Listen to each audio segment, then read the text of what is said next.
welcome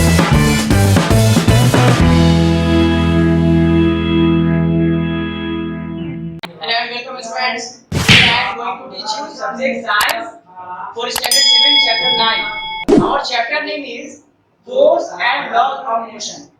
Okay, in this chapter we will learn about force and laws of motion. We have already learned chapter motion. हम लोग chapter motion के बारे में already पढ़ चुके हैं, है ना। प्रीवियस चैप्टर में मोशन के बारे में पढ़ चुके हैं। मोशन जो है वो दो टाइप्स होते हैं, यूनिफॉर्म मोशन और नॉन यूनिफॉर्म मोशन, वो भी पढ़े थे हम लोग।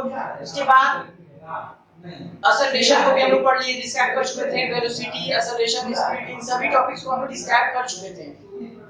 लेकिन हम लोग अभी तक ये नहीं जान पाए हैं कि मोशन तो हम लोग जान गए कि motion, what is the motion, but ये नहीं जान पाए कि what is the causes of motion. Motion होने के कारण क्या है, ये अभी तक हम लोग नहीं जान पाए हैं। ठीक है, ये जो पजल है, ये इस मिस्ट्री है जो ये अभी तक सॉल्व नहीं हो पाया था कि what is the causes of motion. ठीक है, तो अब हम लोग इसमें समझेंगे कि what is the causes of motion, motion के क्या कारण है। इस पजल को, इस मिस्ट्री को, है ना, साइंटिस्ट के फिलॉसफी से या फिर थ्योरी से हेल्प से हम लोग क्या करेंगे, उसको सॉल्व करेंगे, ये समझेंगे इसको।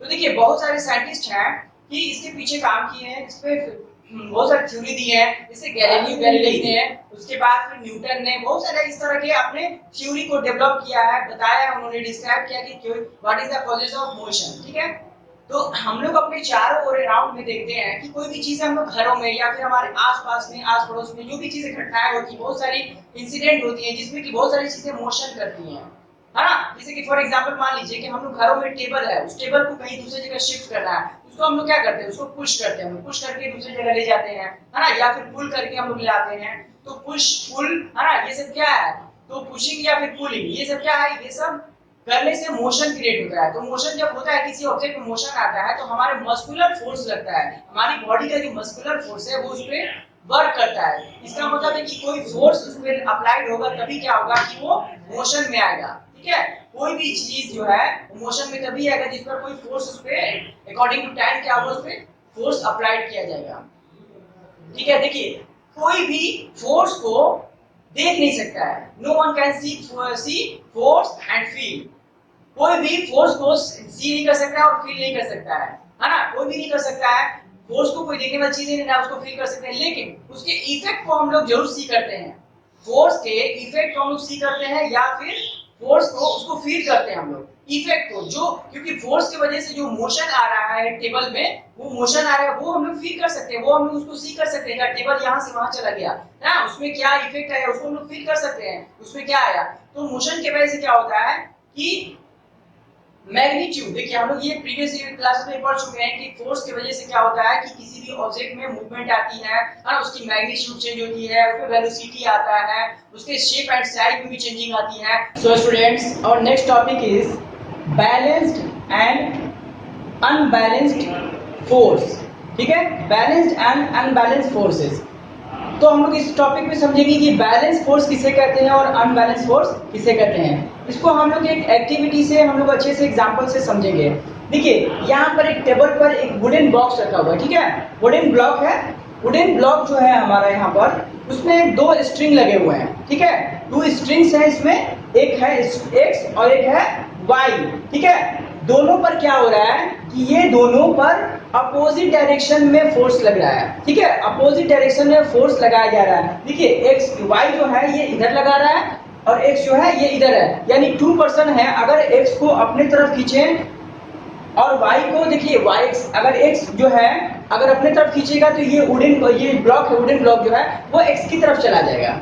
अगर वाई खींचे अपनी तरफ तो वाई की तरफ चला आएगा। ठीक है ना, ठीक है, जो जिधर भी फोर्स लगाया जाएगा उधर ये वुडन बॉक्स चलाएगा, खींचा जाएगा। लेकिन अगर एक्स और वाई दोनों तरफ से फोर्स लगाया जाए, एक्स भी अपनी तरफ से फोर्स लगाए और वाई भी अपनी तरफ से यूनिफॉर्म, यानी कि यूनिफॉर्म सेम फोर्स लगाए, अगर बैलेंस फोर्स लगाए दोनों तरफ से, तो क्या होगा कि ये वुडन ब्लॉक्स मूव करेगा? नहीं करेगा, क्योंकि दोनों तरफ से इक्वल फोर्स लगाया जा रहा है, एक्स की तरफ से भी और वाई की तरफ से भी, वो भी अपोजिट डायरेक्शन में। तो क्या होगा कि यहाँ पर ये वुडन बॉक्स जो है वो मूव नहीं करेगा, वो रेस्ट में रहेगा। ठीक है, इसका कारण है कि ये बैलेंस है ना, ये बैलेंस फोर्स है, दोनों तरफ से यूनिफॉर्म यानी इक्वल बैलेंस फोर्स इस्तेमाल किया जा रहा है, दोनों तरफ से इक्वल बैलेंस लगाया जा रहा है, जिसके वजह से क्या हो रहा है, उसमें कोई भी मूवमेंट देखने को नहीं मिलेगा। ये वुडन ब्लॉक है वो जरा भी मूव नहीं करेगा, वो रेस्ट में हो जाएगा। तो इसी को बोलते हैं बैलेंस फोर्स, यानी कि टू अपोजिट साइड से अगर इक्वल बैलेंस इक्वल आपको फोर्स लग रहा है तो उसे बोलेंगे हम लोग बैलेंस फोर्स बोलेंगे, ठीक है, जिससे कि ऑब्जेक्ट में मूवमेंट नहीं होगा।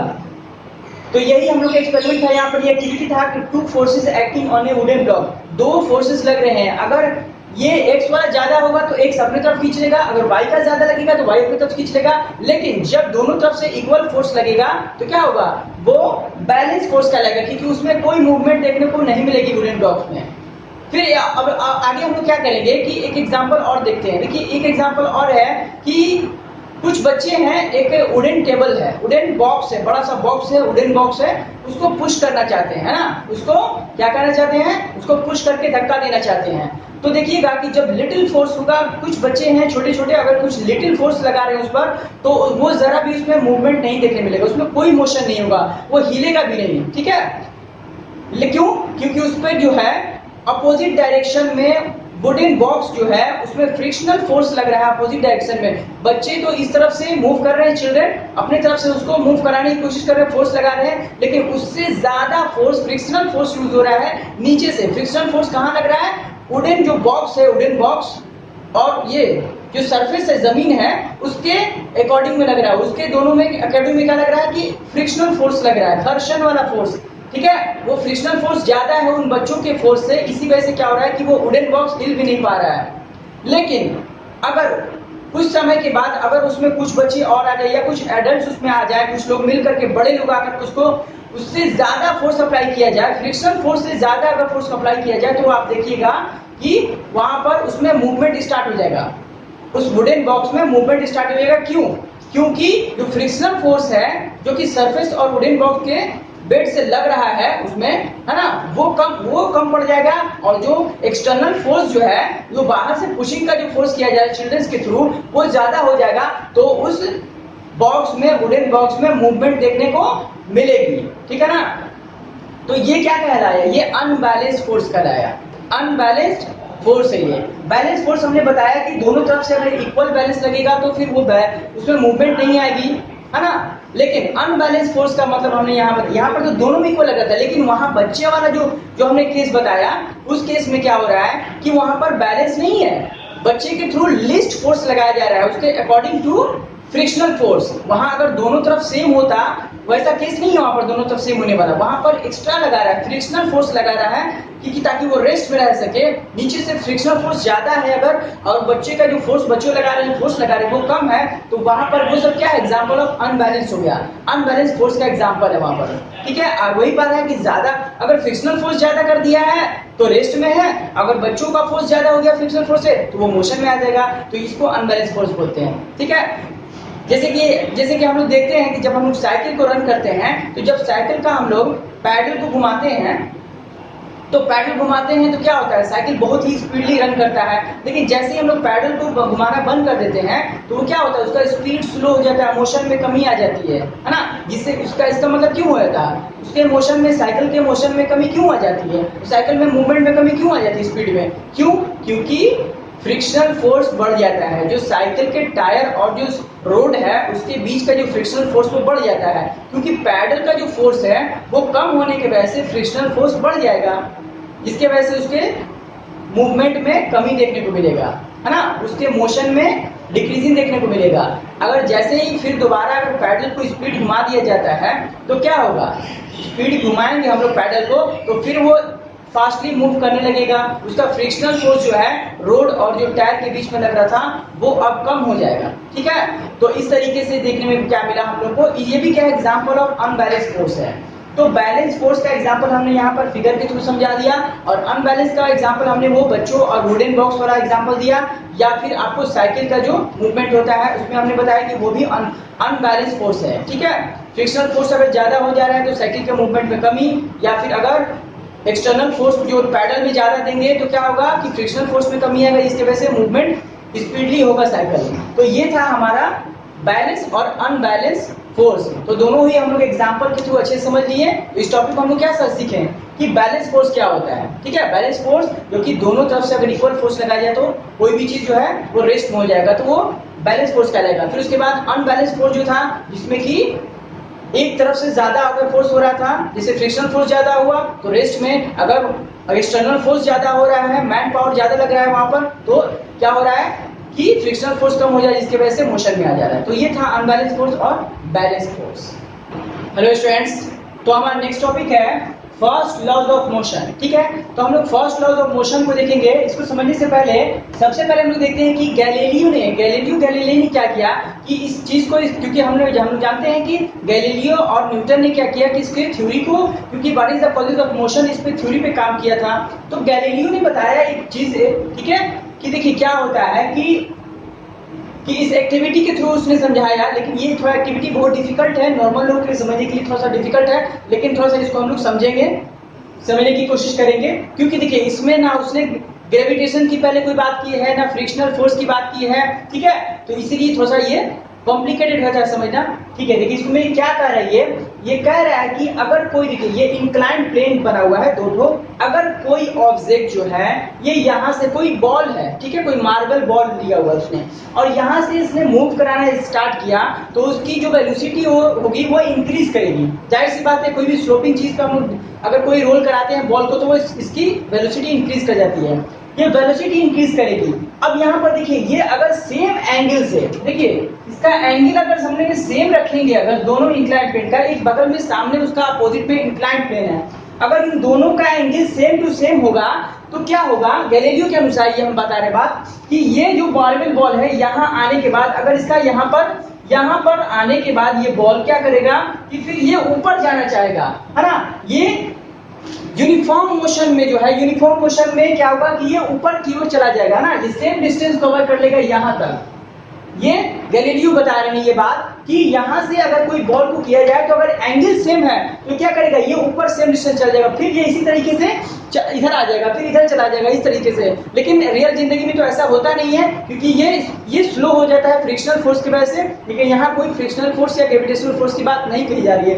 उनके अनुसार उनका एक आइडियल थ्योरी ये बता रहे हैं कि अगर कोई चीज मोशन में है तो वो मोशन में ही रहेगा, ठीक है, वो स्टॉप नहीं होगा, ये उन्होंने ये बात बताया। लेकिन हम लोग को ये समझ से बाहर हो जाता है कि कोई चीज कैसे ही हमेशा मोशन में रहेगा। उसके बाद देखिए उन्होंने ये बताया कि ये तो बात समझ में आ गया कि यहाँ से अगर कोई मार्बल बॉल को हम लोग गिराएंगे तो ये यहाँ तक स्पीड इसका इंक्रीज करेगा, लेकिन यहाँ से जब ये ऊपर की ओर चढ़ेगा तो इसका स्पीड डिक्रीज करेगा, वेलोसिटी इसका जो है सॉरी डिक्रीज करेगा, वेलोसिटी डिक्रीज करेगा। तो लेकिन ये तब भी ये यूनिफॉर्म मोशन में ही चलता जाएगा, ये ऊपर की ओर जाने के लिए कोशिश करेगा, ठीक है, इसका एंगल सेम रहेगा। तो और इन्होंने ये बताया कि अगर जैसे जैसे हम लोग एंगल को इसको कम करते जाएंगे, इस एंगल का पहले ये एंगल था हमारा, लेकिन अब ये एंगल, ये इसको थोड़ा सा और हमने क्या किया, कम कर दिया, इस एंगल को कम कर दिया, तो क्या हुआ कि ये अभी यूनिफॉर्म मोशन में होगा, लेकिन इस हाइट तक, जब तक ये इस हाइट तक ना पहुंचे, अपना सेम जो हाइट तक ना पहुंचे पहले वाले हाइट तक, तब तक ये मोशन करता रहेगा। अगर और कम कर दिया जाए तब भी वो क्या करेगा, वो मोशन में ही रहेगा, यूनिफॉर्म मोशन में। लेकिन जब तक कि वो मोशन में रहेगा, जब तक कि वो इस हाइट तक ना पहुंच जाए। फिर अगर एकदम प्लेन कर दिया जाए इसको, प्लेन पे रोल किया जाए इसको, तब भी वो यूनिफॉर्म स्पीड में ही जाएगा। देखिए यूनिफॉर्म स्पीड में ही बॉल जाएगा, लेकिन तब तक जाएगा जब तक कि वो इस स्पीड को ना हासिल कर ले। लेकिन क्या ये प्रैक्टिकल है? ऐसा हो सकता है? ऐसा नहीं होता है। क्यों? क्योंकि रियल लाइफ में ये जस्ट लाइक एक थ्योरी था उनका, ठीक है, एक आइडियल थ्योरी था, जो कि रियल लाइफ में ऐसा नहीं होता है। क्योंकि रियल लाइफ में इसको रोकने के लिए, इस बॉल को रोकने के लिए फ्रिक्शनल फोर्स, जो सरफेस से फ्रिक्शनल फोर्स है, या फिर आपको ग्रेविटेशनल फोर्स है, ये सब क्या करते हैं कि ये इनको रोकना चाहते हैं, ठीक है ना। तो ये तो थ्योरी था जो कि थोड़ा सा डिफिकल्ट था समझना हम लोग के लिए, क्योंकि यहाँ पर फ्रिक्शनल फोर्स और ग्रेविटेशनल फोर्स की बात बिल्कुल भी नहीं कही जा रही है। लेकिन फर्दर बाद में गैलीलियो ने, देखिए न्यूटन ने क्या किया, इस बात को और इस थ्योरी को स्टडी किया और इसको अच्छे से समझाने के लिए मोशंस ऑफ लॉ, यानी 3 मोशंस ऑफ लॉ उन्होंने बनाया, जिसके थ्रू हम लोग को अच्छे से ये बातें समझ में आएंगी। तो फर्स्ट लॉ ऑफ मोशन, उसी के अकॉर्डिंग हम लोग न्यूटन के अकॉर्डिंग पढ़ेंगे हम लोग कि क्या होता है। देखिए कि उनके अनुसार क्या है कि कोई भी चीज जो है, वो ऑब्जेक्ट वो रेस्ट में है तो रेस्ट में ही रहना चाहती है, अगर वो मोशन में है तो मोशन में ही रहना चाहती है। अगर हम लोग खेलना चाहते हैं तो बस खेलना ही चाहते हैं, रुकना नहीं चाहते हैं। या कोई अगर व्हीकल है, चलना चाहती है तो चलना ही चाहती है, वो रुकना नहीं चाहती है। तो उसको रोकने के लिए, उस चीज को स्टॉप करने के लिए एक्सटर्नल फोर्स लगाना पड़ता है, हाँ, एक्सटर्नल फोर्स उसको देना पड़ता है। तभी क्या होता है, अनबैलेंस फोर्स, जिसको अनबैलेंस फोर्स या एक्सटर्नल फोर्स बोलेंगे, तभी क्या होगा कि वो स्टॉप कर पाए, उसके डायरेक्शन में चेंजिंग आएगा, उसके मैग्नीट्यूड में चेंजिंग आएगा, उसके मोशन में डिक्रीजिंग आएगा, ठीक है। ये बताया इन्होंने, न्यूटन साहब ने बताया ये चीज, ठीक है। तो अब देखते हैं, देखिए इनर्शिया के बारे में हम लोग समझते हैं कि इसको हम लोग मोशन ऑफ इनर्शिया भी कहा जाता है। फर्स्ट लॉज ऑफ मोशन को मोशन ऑफ इनर्शिया भी कहा जाता है, ये हम लोग समझते हैं, या लॉज ऑफ इनर्शिया भी कहा जाता है। अब क्या होता है इनर्शिया, क्या होता है, the tendency of object to stay at rest और to keep moving with the same velocity is called inertia. यानी कि एक टेंडेंसी होती है ऑब्जेक्ट में कि अगर वो रेस्ट में है तो रेस्ट में ही रहना चाहेगा, या फिर वेलोसिटी में है तो वो क्या होगा, वो वेलोसिटी में ही, यानी कि मूवमेंट में ही वो रहना चाहेगा, मूविंग में ही रहना चाहेगा, ठीक है, सेम वेलोसिटी पर वो रहना चाहता है, ताकि जब तक कि कोई एक्सटर्नल बाहरी उस पर हम लोग फोर्स अप्लाइड ना करें तब तक वो उसी चीज में, उसी फॉर्म में वो रहना चाहता है, ठीक है ना। तो इसी को बोला जाता है इनर्शिया। और इस इनर्शिया के जो थेसिस है, इसमें थ्योरी है, इसी के आधार पर मोटर व्हीकल, जो मोटर कार चलती है, अब हम लोग देखते हैं, जब तक देखिए कोई एक यूनिफॉर्म स्पीड में चल रही है, जैसे 60 किलोमीटर पर आवर चल रही है, तो वो 60 किलोमीटर पर आवर ही चलता जाएगा जब तक कि हम लोग उस पर कोई अनबैलेंस फोर्स या फिर कोई उस पर फ्रिक्शनल फोर्स यानी ब्रेक नहीं लगाएंगे, तब तक उसके स्पीड में डिक्रीजिंग देखने नहीं मिलेगा, या हम लोग सडन ब्रेक मारेंगे तभी वो रुक पाएगा, नहीं तो वो चलता जाएगा इसी तरीके से जब तक उसका फ्यूल है, ठीक है, उसमें डिक्रीजिंग नहीं देखने को मिलेगा। तो वही है इनर्शिया की टेंडेंसी को वो काम करता है, ठीक है ना। मूवमेंट ऑफ इनर्शिया के वो टेंडेंसी पे वो काम करता है, ठीक है ना, क्योंकि वो अगर व्हीकल चलता जा रहा है तो चलता ही जाएगा, वो रुकेगा नहीं, ठीक है ना। तो उसी तरीके से अगर हम लोग दौड़ते जाते हैं तो दौड़ते ही जाते हैं, जब तक हम अपने आप को रोकेंगे नहीं, अपना फ्रिक्शन नहीं लगाएंगे, फ्रिक्शनल फोर्स नहीं लगेगा धरती से सरफेस से, तब तक वो नहीं रुक पाएगा। तो इसी तरीके से क्या होता है कि ये फर्स्ट लॉज ऑफ मोशन जो होता है, तो इसी अब अपना हम लोग डेली लाइफ में भी कुछ देख सकते हैं, इस बातों को फील करते हैं। जैसे कि हम लोग बस में जाते हैं, तो बस में क्या होता है कि जब बस अचानक से स्टार्ट, पहले तो हम लोग रेस्ट में हैं, ठीक है ना, लेकिन हमारा जो नीचे का सरफेस है वो क्या होता है, वो रेस्ट में है, ठीक है, क्योंकि बस तो रेस्ट में है, लेकिन जैसे बस में मूवमेंट होती है हम लोग पीछे की ओर पुश हो जाते हैं, क्योंकि हमारा upper part of the body है वो मूवमेंट में आ जाता है और नीचे का पार्ट जो है वो रेस्ट में रह जाता है। इसकी वजह से क्या होता है, एक एक्सटर्नल फोर्स लगता है, अनबैलेंस्ड, क्योंकि व्हीकल्स के अचानक से जो उसमें अनबैलेंस फोर्स, इंजन के थ्रू जो उसका अनबैलेंस फोर्स क्रिएट हुआ है ना बस में, जिसकी वजह से क्या होगा हम लोग पीछे पुश बैक हो जाते हैं। या फिर कार में आप लोग देख सकते हैं, कार में अचानक से ब्रेक अगर मारा जाए ना, जिसको अचानक ब्रेक मारने पे क्या होता है, हम लोग आगे की ओर फॉरवर्डली हम लोग गिर जाते हैं, फॉरवर्डली गिर जाते हैं। क्या हुआ उसमें, क्या हुआ कि जो ब्रेक लगा इंजन में, जो अचानक से फ्रिक्शनल फोर्स यानी कि ब्रेक लगाया गया, तो क्या हुआ हम लोग आगे की ओर गिर गए। अनबैलेंस फोर्स जो है,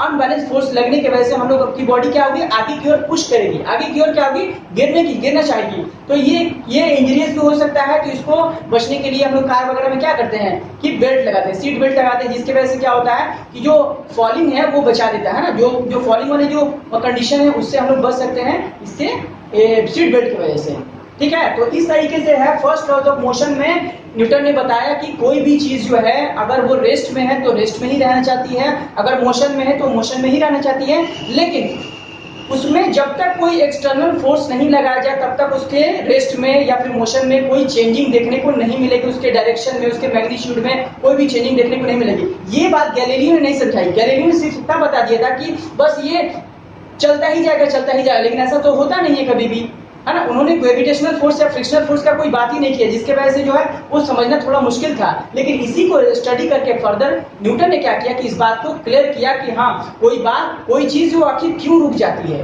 कोई अगर हम लोग बॉल फेंकते हैं, कोई अगर बॉल, जैसे हम लोग बॉल स्लाइड कराते हैं, बॉल फेंकते हैं, तो पहले तो वो मोशन में रहती है, लेकिन आगे जाके वो कैसे रुक जाती है, आखिर क्यों जाके रुक जाती है, क्योंकि उसमें फ्रिक्शनल फोर्स लग जाता है, उसमें ग्रेविटेशनल फोर्स लग जाता है, जो कि सरफेस में होता है, ग्रेविटेशनल फोर्स और फ्रिक्शनल फोर्स, जिसकी वजह से जाकर के आगे वो स्टॉप कर जाती है बॉल, ठीक है ना। तो ये था first laws of motion. So students, और next point is inertia and mass. Mass और इनर्शिया का क्या कनेक्शन है यहाँ पर हम लोग देखेंगे। इनर्शिया तो हम लोग समझ गए क्या होता है कि कोई भी जो ऑब्जेक्ट है वो मूविंग में है तो मूविंग में रहना चाहता है, या फिर रेस्ट में तो रेस्ट में ही रहना चाहता है, ठीक है ना।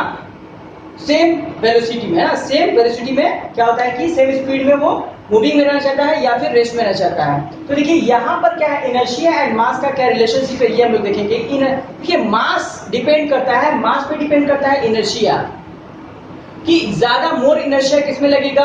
देखिए यहाँ पर दो एग्जांपल दिए मैंने, एयर बॉल यानी प्लास्टिक का फुटबॉल, या फुटबॉल ले लीजिए, इसको फुटबॉल है, ये एक फुटबॉल है या एक आयरन बॉल है ना, दो बॉल हमने लिया है। तो इसके अगर हम इसको अपने फुट से, अपने पैर से इसको मूव कराएंगे तो किसमें ज्यादा इनर्शिया, मोर इनर्शिया की जरूरत किसमें पड़ेगी, है ना, मोर एक्सटर्नल फोर्स की जरूरत किसमें पड़ेगी, क्योंकि अगर एक किक हम लोग मारते हैं इस फुटबॉल को तो ये बहुत ज्यादा स्पीडली मूव करेगा। क्या आयरन बॉल को अगर हम लोग एक किक मारे तो वो ज्यादा स्पीडली जाएगा? नहीं जाएगा, क्योंकि इसका क्या है, मास ज्यादा है, इसका मास ज्यादा है। फुटबॉल के अकॉर्डिंग जो एयर फुटबॉल है इससे ज्यादा जो है आयरन बॉल का मास है। तो यहाँ पर ये पता चलता है कि जो मूवमेंट है, जो इनर्शिया है ना, ये डिपेंड करता है मास पर। अगर मास ज्यादा है तो इनर्शिया भी ज्यादा लगेगा, मोर इनर्शिया लगेगा उसमें, ठीक है। अगर मास कम है तो फिर क्या होगा, उसमें लेस इनर्शिया लगेगा। तो ये चीज है, मास और इनर्शिया का जो रिलेशनशिप होता है यही होता है, ठीक है। कि हेवी ऑब्जेक्ट है तो उसमें क्या होगा, एक्सटर्नल फोर्स जो है, इनर्शिया जो है वो ज्यादा लगेगा, और इसमें जो अगर लीजर जो है, अगर लीजर मास वाले कोई अगर ऑब्जेक्ट है तो उसमें इनर्शिया कम लगेगा, ठीक है। तो हम लोग इनर्शिया के बारे में पढ़ चुके हैं। तो स्टूडेंट्स हम लोग यहाँ तक जो फिलहाल अभी पढ़े हैं, ये चीज हम लोग पढ़े अभी क्या, फोर्स के बारे में पढ़े। गैलीलियो और न्यूटन के अलग अलग थ्योरी को हम लोग, मतलब एक ही थ्योरी को अलग अलग पॉइंट ऑफ व्यू से हमने समझने की कोशिश की। उसके बाद हमने फर्स्ट लॉज ऑफ मोशन के बारे में पढ़ा अच्छे से। उसके बाद न्यूटन ने देखिए एक्चुअली में थ्री लॉज ऑफ मोशन दिए हैं, ठीक है। इस चैप्टर हम लोग को तीनों पढ़ना है। तो फर्स्ट हमने पढ़ लिया कि फर्स्ट लॉ ऑफ मोशन में क्या था। फर्स्ट लॉ ऑफ मोशन में यही था कि कोई अगर कोई ऑब्जेक्ट रेस्ट में रहना चाहता है तो वो रेस्ट में ही रहना चाहता है, अगर वो मूव करना चाहता है यानी मोशन में रहना चाहता है तो वो मोशन में रहना चाहता है। लेकिन जब तक कि उस पर कोई बाहरी या एक्सटर्नल फोर्स नहीं लगता है तब तक वो अपनी डायरेक्शन या मैग्नीट्यूड को या मोशन को चेंज नहीं करेगा, है ना। उसके मोशन में चेंजिंग नहीं आएगा। अगर रेस्ट में है तो मोशन में कब होगा, जब उसमें कोई एक्सटर्नल फोर्स लगेगा। अगर मोशन में है तो रेस्ट में कब आएगा, जब हम लोग उसमें एक्सटर्नल फोर्स लगाएंगे, ठीक है। जब यानी फुटबॉल क्या होता है, देखिए क्या, अगर फुटबॉल कोई मोशन में आ रहा है तो उसको स्टॉप करना है तो हम लोग एक्सटर्नल फोर्स लगाना पड़ेगा अपने फुट से, तब क्या होगा, वो स्टॉप होगा, है ना। क्रिकेट बॉल आ रही है मोशन में, अगर उसको कैच करेंगे, पकड़ेंगे, कोई एक्सटर्नल फोर्स लगाएंगे, है ना, कोई, तो क्या होगा, तभी वहां पर वो स्टॉप होगा। तो इस तरीके से क्या होता है कि फर्स्ट लॉ ऑफ मोशन को डिस्क्राइब किया जाता है, जो न्यूटन के थ्रू हुआ, जो कि हम लोग को इजीली होपफुली अच्छे से समझ में आ गया होगा, क्योंकि थोड़ा सा उनका गैलीलियो वाला कंसेप्ट थोड़ा डिफिकल्ट था, लेकिन बाद में न्यूटन ने अच्छे से इस बात को, फर्स्ट लॉ ऑफ मोशन को क्लियर कर दिया। उसके बाद हम लोग नेक्स्ट जो वीडियो बनाएंगे पार्ट, उसमें हम लोग second law of motion and third law of motion और बाकी जो बचे हुए हैं कुछ पार्ट, उनको हम लोग डिस्कस करने वाले हैं। ओके, आई होप आपको जहाँ तक हमने पढ़ाया वो अच्छे समझ में आ चुका होगा। Thank you for watching this video, thank you very much, have a nice day.